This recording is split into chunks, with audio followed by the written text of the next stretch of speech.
দাবি মানিয়ে নিও Raghunandan down now Raghunandan down now সামাজিক সুরক্ষা আমার দাবি সামাজিক সুরক্ষা আমার দাবি এই যে ঘটনাটি হয়েছি সেটা অত্যন্ত লজ্জাজনক এই সকাশে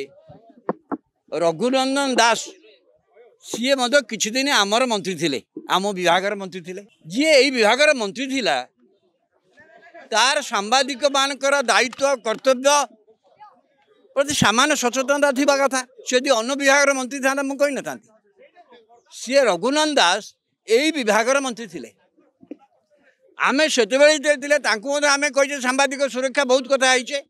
ସେ ଜାଣିଛନ୍ତି ଗୋଟେ ସାମ୍ବାଦିକର ଦାୟିତ୍ୱ କର୍ତ୍ତବ୍ୟ ବିଷୟରେ ता सत्वे तांको घरे घटना घटिला जदिव से बर्तमान विधायक नहांती कि मंत्री नहांती मोटे यहाँ को आठ बड़ी लज्जाजनक कथा कौन हो पारे एटा क्वेश्चन नुहे जे गिरफ्तारी हम कि ना दोषा पुलिस अनुसंधान करुच्ची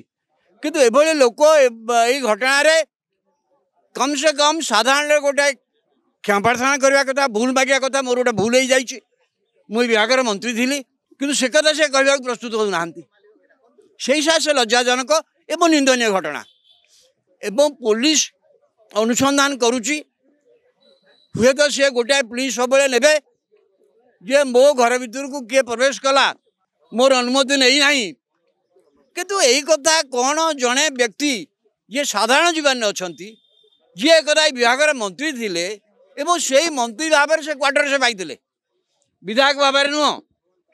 सी यही कथा करेंगे कि सेटा ही लज्जाजनक मु भावुँ यथेष समय होती सी गोटे क्षमा निज आड़ करवा उचित